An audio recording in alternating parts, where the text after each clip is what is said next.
Lam Ramadan nan tumai pencuri. Nah, ente ne wate bagi dekat fitrah.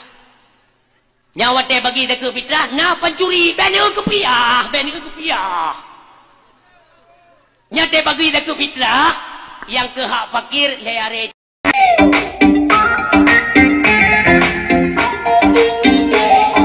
Assalamualaikum warahmatullahi wabarakatuh. Saudara sekalian fi ayyi makan, semoga saudara sehat-sehat dan baik-baik saja. Pada kesempatan ini kita lihat Tengku Putih RK setengah mengamuk, Tengku Putih RK setengah berang. Dalam sebuah ceramahnya mengatakan, apakah Anda melihat pencuri di bulan Ramadan? Pencuri di bulan Ramadan lihat saja ketika pembagian zakat fitrah katanya. Untuk hak fakir dalam kantong kresek, sedang untuk hak miskin katanya di dalam kantong gula. Hal ini mendapat respon daripada warganet terhadap postingan daripada pernyataan Tengku Putih ini. Banyak yang mengiyakan dan banyak juga yang menyampaikan bahwa orasi Tengku Putih ini berlebihan. Kita lihat dulu video Tengku Putih RK ini. Lam Ramadan nan tumai pencuri. Nah, ente ne wate bagi dekat fitrah. Nyawate bagi dekat fitrah, nah pencuri ben ke piah, Nyate bagi dekat fitrah, yang ke hak fakir leare tinggal nduk jebuh lang kantong krekro. Ke hak fakir, ke hak miskin lang kantong teka mentang dua ne. Ke hak ame ongkoh kerja, hak puang nunggu payah puang ngembeca, kan pencurian. Haram jadah. Nya titon ni mulu mak aju ngata fakir. Ngut aju inan. Ha? Na oknum. Ya kan? Tungkui mum. Nah di Aceh pu bera nyan saboh bagi ka pu mekleng. Hak ma kian. Pajoh ju pencuri. Lam Ramadan ka cemucu maka hana utak. Maka jiku pegah tabe bersadar. Giu jak bet ku pe supaya kita tahu nyo hak go beli kucu. Ne uton ku.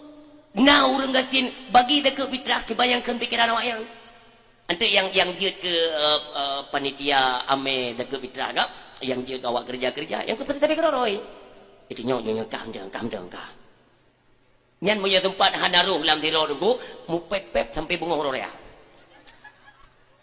ibu ke ladom bak raweh mesti malam tanda hengkong nyan tapi bak fitrah gak nyampan dia putra urusannya nyo kakaco dia Aceh, kakaco hana tahu pedetak meo.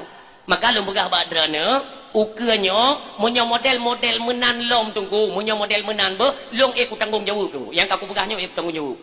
Ngan so urusan ngan negara, pungan agama, ente dapat tupat. Ukeunyo munyo mentang berjalan praktek pajuh atau fakir dan atrap miskin, bek lian ijo dakut umlasah. Bek ni jo babu de ikde perti pencurian. Oh tiene ne ba tunggu. Hak fakir ni jo hak tubuh drone kenan langsung ni pejuk tegaknya sah. Pernyataan Tengku Putih RK ini yang menyebutkan fitrah untuk hak fakir dalam kantong kresek, sedangkan untuk hak miskin dalam kantong gula. Sedangkan untuk hak dirinya, amin, satu becak. Bahkan harus diupah orang lain untuk mengangkutnya. Ini memang kerjaan oknum. Tetapi walaupun kerjaan oknum ini banyak fenomena yang kita lihat di kampung-kampung. Tetapi saudara sekalian, kita tidak menelusuri kenapa sampai terjadi hal demikian. Tetapi warganet menganggap pernyataan ataupun ceramah daripada Tengku Putih RK ini terlalu kasar dan terlalu berlebihan. Karena tidak semua yang berperangai demikian. Ini akan melemahkan dan menyurutkan semangat imam-imam yang ada di Aceh, khususnya imam-imam kampung.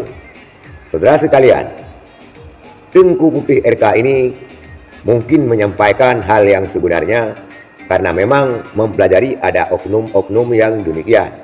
Tetapi statement yang berlebihan juga disayangkan oleh warganet Aceh.